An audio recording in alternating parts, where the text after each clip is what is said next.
नहमदुहु व नसल्ली अला रसूलिहिल करीम अम्मा बाद फ़ाऊज़ु बिल्लाहि मिनश शैतानिर रजीम बिस्मिल्लाहिर रहमानिर रहीम रब्बिश्रह ली सदरी व यस्सिर ली अमरी वहलुल उक़दतम मिन लिसानी यफ़क़हू क़ौली। अस्सलामु अलैकुम व रहमतुल्लाहि व बरकातुहू। सिरात मुस्तक़ीम में आप सबको खुशामदीद।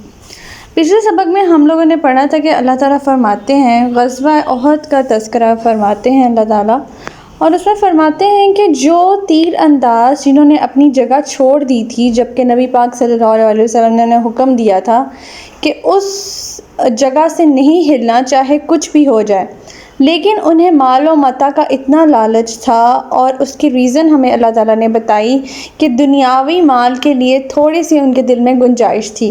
अल्लाह ताला ने ये आजमाइश इसलिए भी की था कि वो छांट ले, मोमिनों को पाक साफ़ कर ले और काफिरों को मलिया मेट कर ले। और ये अल्लाह ताला की तरफ से एक इस तरह से आजमाइश थी कि वो देख ले कि कौन से लोग जो हैं वो सच्चे दिल से मोमिन हैं। अल्लाह ताला फरमाते हैं कि क्या तुमने यूं ही समझ रखा है कि तुम जन्नत में यूं ही दाखिल हो जाओगे, हालांकि अल्लाह ताला ने अब तक ये नहीं देखा कि तुम में से जहाद करने वाले कौन हैं और सब्र करने वाले कौन हैं। ऐसे आराम से बैठे बैठे जन्नत तो नहीं मिल जाएगी। अल्लाह ताला इम्तिहान लेंगे, अल्लाह ताला आजमाइश करेंगे, और उन आजमाइश में जो सब्र से काम लेगा और पूरा उतरेगा वही जन्नत का हकदार होगा।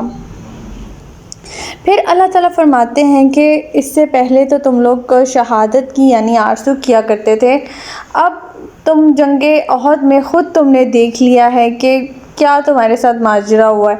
इब्तिदा में शिकस्तें जो 4 हुए थे, जो सहाबा ग़ज़वा बदर में शिरकत से महरूम रह गए थे, जो सहाबा ग़ज़वा बदर में शिरकत से महरूम रह गए थे, वो शुहदाए बदर के फ़ज़ाइल सुन कर तमन्ना किया करते थे कि अगर अल्लाह ताला ने उन्हें मौका दिया तो फिर वो अल्लाह ताला की राह में लड़ कर जान दे देंगे।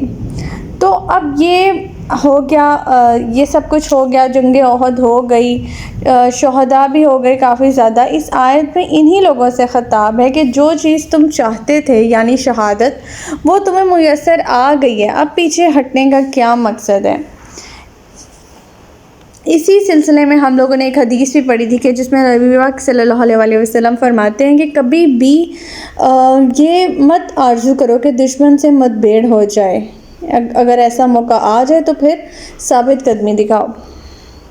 फिर अल्लाह ताला ने फरमाया कि मोहम्मद सल्लल्लाहु अलैहि वसल्लम एक रसूल ही हैं और इनसे पहले बहुत से रसूल गुज़र चुके हैं। ये अल्लाह ताला को बताने का मकसद ये था कि वहाँ पे अफवाह फैल गई थी कि नबी पाक सल्लल्लाहु अलैहि वसल्लम शहीद कर दिए गए हैं, जिसके बाद अफरा तफरी फैल गई, लोग परेशान हो गए। तो अल्लाह ताला ने फरमाया कि क्या अगर वो वफ़ात भी पा जाएंगे या शहीद भी हो जाएंगे तो क्या तुम उल्टे पाँव फिर जाओगे, इस्लाम छोड़ दोगे?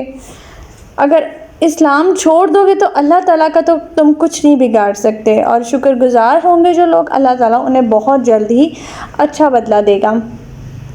फिर अल्लाह ताला फरमाते हैं कि कोई भी शख्स अल्लाह ताला की मर्ज़ी के बग़ैर नहीं मर सकता। मौत का वक्त जिस वक्त किसी का लिखा हुआ है उसी वक्त उसकी मौत आनी है। अब कुछ लोग इस तरह के मामलात होते हैं कि जिनका सिला अल्लाह ताला दुनिया में ही दे देते हैं, और अगर कोई शख्स आखिरत में बदला चाहता हो तो अल्लाह ताला उसे आखिरत में बदला देंगे, और शुक्रगुज़ारों को अनकरीब अल्लाह ताला बेहतरीन जज़ा देंगे। हमारा आज का सबक आयत नंबर 146 से लेकर आयत नंबर 150 तक है। तो आज का सबक शुरू करते हैं।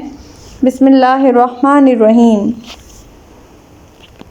वकअय्यिम मिन नबिय्यिन क़तल मअहु रब्बियून कसीरुन फमा वहनु लिमा असाबहुम फ़ी सबिलिल्लाहि वमा दऊफ़ु वमस्तक़ानु वल्लाहु युहिब्बुस साबिरीन।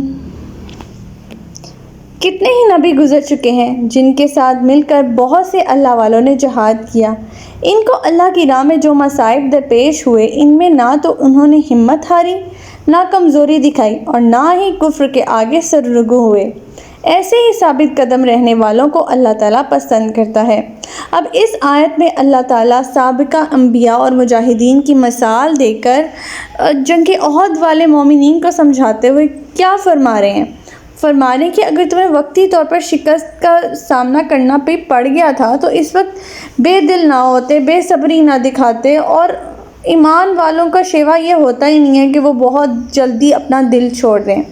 تم سے پہلے لوگوں پر اس قدر سختیاں آئیں لیکن پھر بھی انہوں نے بے صبری سے کام نہیں لیا، بے دلی نہیں دکھائی، نہ ہی کفر کے آگے جو ہے وہ اپنے گھٹنے ٹیک دیے۔ یہ خطاب دراصل ان کمزور ایمان والوں سے ہو رہا ہے جن میں تو کچھ ابو سفیان کی پناہ میں آنے کی بات سوچ رہے تھے اور کچھ منافقین کی، تو اپنا دل وہ چھوڑ بیٹھے تھے کہ ہمیں تو شکست دو چار ہونا پڑ گیا، اب ہم کیا کریں۔ تو اس بارے میں اللہ تعالیٰ فرما رہے ہیں کہ اللہ تعالیٰ ثابت قدم رہنے والوں کو ہی پسند کرتا ہے، تو جو سابقہ انبیاء کی مثال ہے ہمیں ان سے سبق سیکھنا چاہیے، دل نہیں چھوڑنا چاہیے اور ثابت قدم رہنا چاہیے اللہ تعالیٰ کی راہ میں۔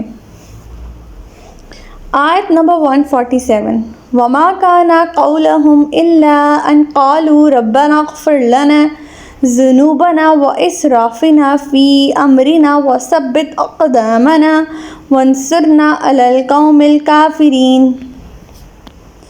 ان کی دعا بس یہی تھی کہ اے ہمارے پروردگار، ہمارے گناہ بھی معاف فرما اور ہمارے کام میں اگر زیادتی ہو گئی ہو تو اسے بھی معاف فرما، ہمیں ثابت قدم رکھ اور کافروں کے مقابلے میں ہماری مدد فرما۔ یعنی اہل ایمان کا بھروسہ محض سامان جنگ اور اپنی کارکردگی پر نہیں ہوتا، بلکہ ساتھ ہی ساتھ وہ میدان جنگ میں اللہ تعالیٰ کو بھرپور یاد کرتے ہیں، اپنی خطاؤں سے معافی مانگتے ہیں، اپنی ثابت قدمی اور دشمن پر غالب آنے کے لیے دعائیں مانگتے ہیں۔ میدان بدر میں خود رسول اللہ صلی اللہ علیہ وسلم نے ساری رات اللہ کے حضور دشمن پر فتح و نصرت کی دعا میں گزاری۔ ایسی ہی دعا طالوت کے لشکر نے بھی کی تھی، جس کا ذکر ہم نے سورۃ البقرہ میں پڑھا تھا۔ آیت نمبر 148 فَآتَاهُمُ اللَّهُ ثَوَابَ الدُّنْيَا وَحُسْنَ ثَوَابِ الْآخِرَةِ وَاللَّهُ يُحِبُّ الْمُحْسِنِينَ۔ تو اللہ نے انہیں دنیا کا بدلہ بھی دیا اور آخرت کا ثواب تو بہت ہی خوب ہے، اور ایسے ہی نیک عمل کرنے والوں کو اللہ تعالیٰ محبوب رکھتا ہے۔ یعنی یہاں پر ان لوگوں کی بات ہو رہی ہے کہ جنہوں نے اللہ تعالیٰ پر بھروسہ کیا، اپنی خطاؤں سے اللہ تعالیٰ سے معافی مانگی، اپنی ثابت قدمی اور دشمن پر غالب آنے کی بھی دعائیں مانگتے رہے، اور ایسے لوگوں کے بارے میں اللہ تعالیٰ اب اس آیت میں بتا رہے ہیں کہ انہیں دنیا میں بھی بدلہ دیا گیا، یعنی دنیا میں بھی انہیں نصرت و فتح نصیب ہوئی، اور آخرت میں تو اس کا ثواب اور بھی زیادہ ہے۔ ایسے ہی لوگ جو ہیں وہ نیک عمل کرنے والے ہیں، اور ایسے ہی لوگوں کو اللہ تعالیٰ محبوب رکھتے ہیں۔ آیت نمبر 149 یا ایھا الذین آمنوا ان تطیعوا الذین کفروا یردکم علی اعقابکم فتنقلبوا خاسرین۔ اے ایمان والو، اگر تم کافروں کا کہا مانو گے تو وہ تو تمہیں الٹے پاؤں یعنی اسلام سے پھیر دیں گے اور تم خسارہ پانے والے بن کر پلٹو گے۔ غزوہ احد میں اب کیونکہ مسلمانوں کا کافی جانی نقصان ہو گیا تھا اور بہت سے صحابہ بھی زخمی ہو گئے تھے، تو مسلمانوں کے اس نقصان سے مشرکین یہود اور منافق سب بہت خوش تھے، اور مسلمانوں کو یہ بتانے کی کوشش کر رہے تھے کہ اگر محمد صلی اللہ علیہ وسلم سچے نبی ہوتے تو تم لوگ ابھی اس حال میں نہ ہوتے، تم لوگ کو شکست نہ ہوتی، نہ تو وہ خود زخمی ہوتے، نیز آئندہ بھی اگر جنگ ہوئی تو تمہارا یہی حشر ہوگا۔ اس سے بہتر یہ نہیں ہے کہ تم ابھی اپنا نفع نقصان سوچ لو۔ کچھ مسلمانوں کو تانے بھی دیتے تھے۔ اللہ تعالیٰ نے مسلمانوں سے فرمایا کہ اگر تم ان کی باتوں میں آ گئے تو پھر تمہیں یہ لوگ اسی جاہلیت کی طرف لوٹا دیں گے جس سے اللہ تعالیٰ نے تمہیں اپنے فضل سے اسلام کی دولت سے فیض یاب کیا ہے۔ یہ لوگ کسی حال میں بھی تمہاری مدد نہیں کریں گے۔ اللہ سے پہ بھروسہ کرو، اللہ سے ہی مدد مانگو اور ثابت قدم رہو، اور وہی سب سے اچھا مددگار ہے۔ آیت نمبر 150 بل اللہ مولاکم وہو خیر الناصرین۔ بلکہ حقیقت یہ ہے کہ اللہ ہی تمہارا سرپرست ہے اور وہ سب سے اچھا مددگار ہے۔ بے شک ایسا ہی ہے۔ تو ہمارا آج کا سبق یہیں تک تھا۔ اللہ تعالیٰ سے دعا ہے کہ اللہ تعالیٰ ہمیں قرآن پاک کے احکامات پر عمل پیرا ہونے کی توفیق عطا فرمائے۔ اللہ پاک ہماری خطاؤں کو درگزر فرمائے، ہمیں معاف فرمائے، ہمیں ہدایت دے کہ جس کے بعد گمراہی نہ ہو۔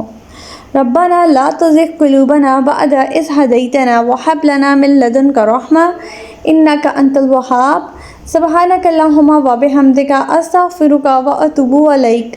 السلام علیکم ورحمۃ اللہ وبرکاتہ۔